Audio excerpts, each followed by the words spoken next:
Hi, thank you for inviting me. And so I'm going to talk a little bit about the history of streetcar suburbs in Toronto and their relationship to the, these ecological features that we've been talking about.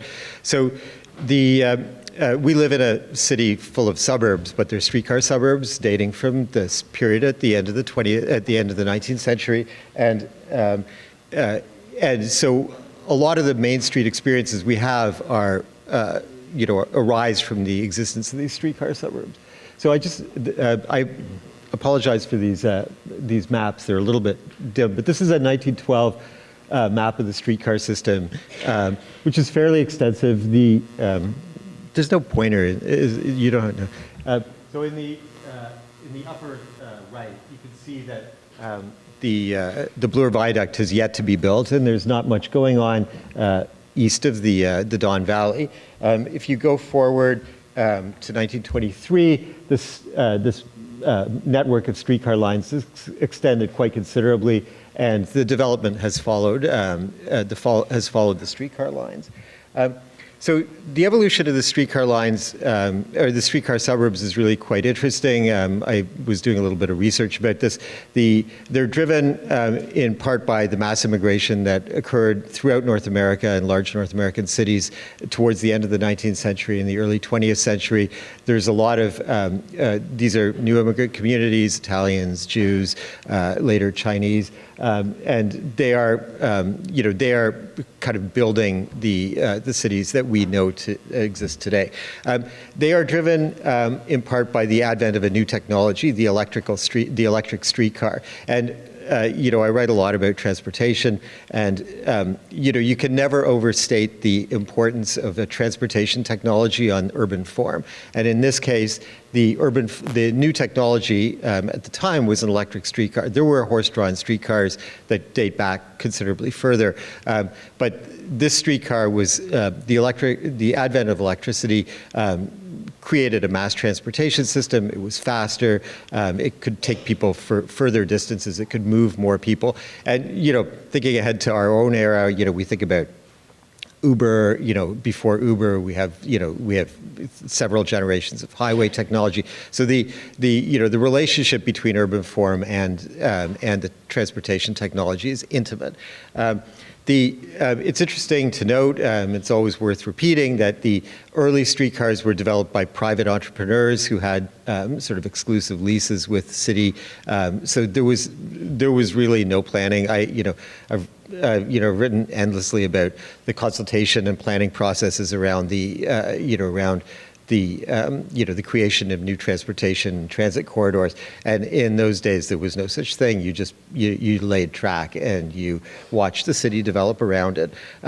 They were also driven in part by other important planning decisions. So in the city of Toronto, there was a great resistance to the notion of apartment buildings that goes back to Charles Hastings, who was the medical officer of health from 1909 to 1929. And there was a great fear that apartment buildings, low-rise apartment buildings, as a means of housing people who were living in derelict conditions, was a recipe for the tenement-style apartments that existed in the Lower East Side. So there was basically a ban on these, and in the alternative, the construction of streetcar lines was meant to kind of decant low-income populations to the outer parts of the city. And this is a phenomenon. This is my show and tell. I've been reading this book, which is a great book for anybody who hasn't read it, and it's about the evolution of working class suburbs in northwest Toronto. So the streetcar suburb is obviously not a Toronto-only phenomenon. There were streetcar suburbs around North America in many North American cities. It was, and now in places like Los Angeles, there are these phantom urban patterns that were created by the existence of streetcar lines that were basically yanked out of the ground in the post-war period, as a result of, affordability of the automobile, lobbying by the car manufacturers and so on. And, we, of course, didn't pull out, some of our streetcar lines. So I found it, so this guy, David Ward, was an early geographer of streetcar suburbs going back to the early 1960s when, there was a lot of attention on the type of things that Julian was talking about a moment ago on, thanks to Jane Jacobs and Rachel Carson and this renewed appreciation of older working class neighborhoods. And I found this line in a paper he wrote in 1964, and it's really interesting to think about because, we talk about subdivisions this way. So I'm going to talk a little bit about St. Clair West, and in full disclosure, I live on St. Clair West, had ringside seats to the St. Clair right-of-way fight. And so this is a great picture. Everyone will recognize the 1982 World Cup victory of Italy, and lots of people.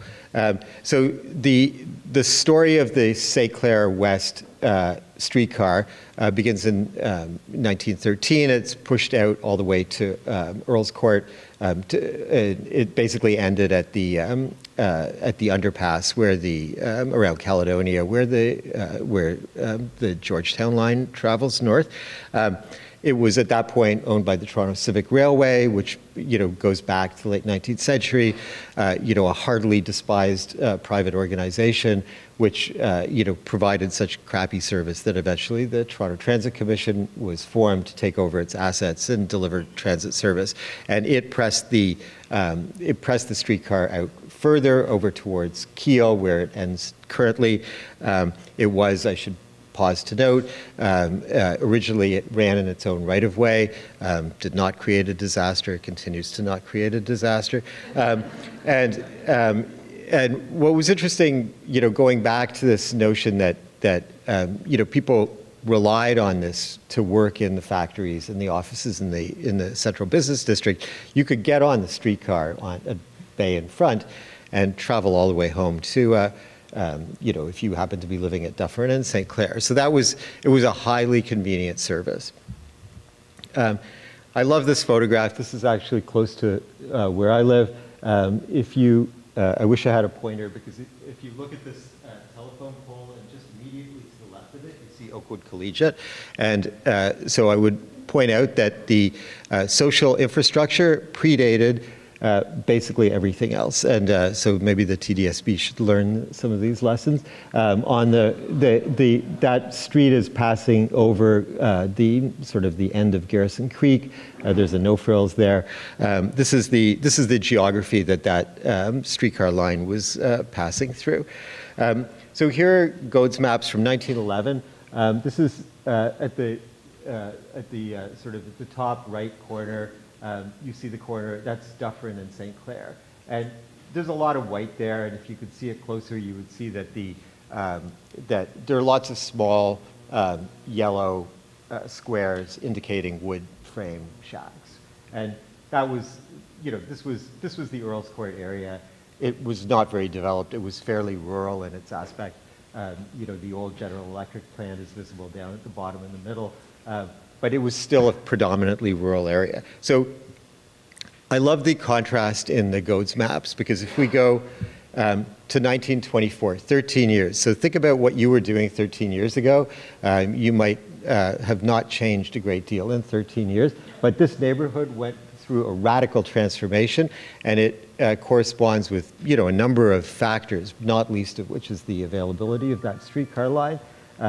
And so the streetcar line generated a huge amount of development. It was small. Development was primarily, there were speculators, there were owner builders operating there, but there was a lot of critical mass that went in, and the retail followed. The retail some of it went hand in glove with the development. These are 1910s pictures. These are stores that would have been located sort of on the north side of St. Clair, between Dufferin and Lansdowne approximately.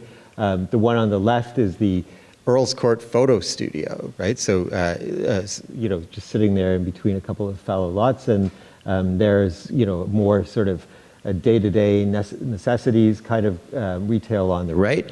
What was interesting is that the residential predates the retail. And if you look at the Gode's maps, you can see that there are these gaps. So there's a lot of brick construction. This is around Vaughan and St. Clair, and on the left is Wychwood.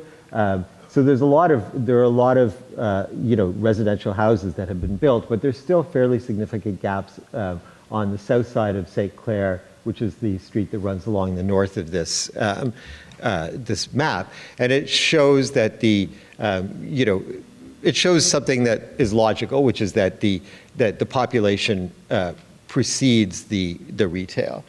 But it didn't precede it for too long. And so this is the same stretch in 1927. And this streetscape, give or take the rubble along the side of the streetcar line, is pretty much unchanged from today.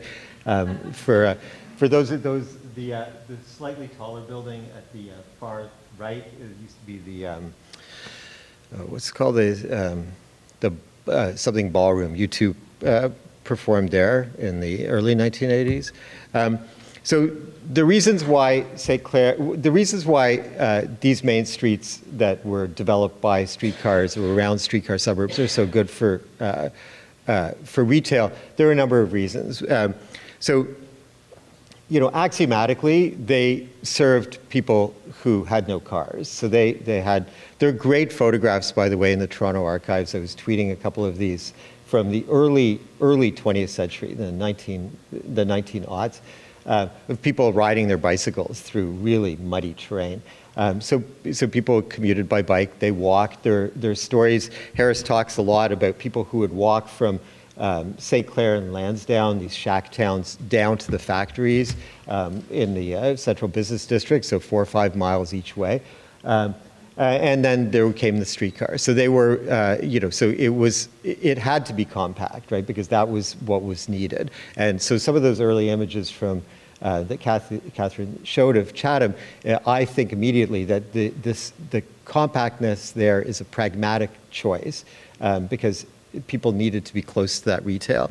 And the density creates the economies of scale that the retailers require.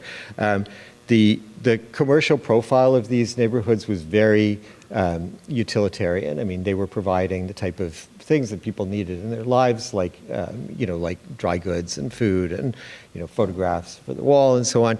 And to some extent, in many of the older streetcar suburbs, you still see this kind of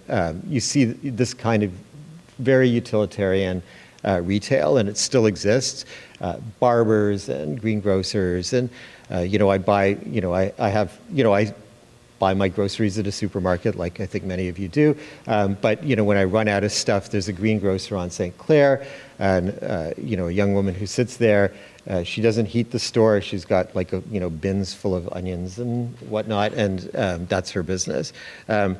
There are generous sidewalks, unlike, this is especially true on the east-west streets, less true on the north-south streets. There are short blocks, so, a little homage to Jane Jacobs, who understood that people need short blocks to walk and to be encouraged to walk. And the typology of the stores is very important because the early merchants who had businesses along there may have owned the whole building, or they may have rented the building but lived upstairs in the apartment upstairs. So these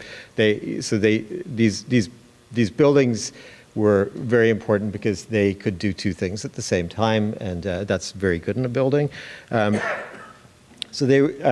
You see also highly flexible spaces. You see alleyways that run to the back, so that there's services that goods can be brought in from the back. Sometimes parking at the back. It's good for restaurant conversions.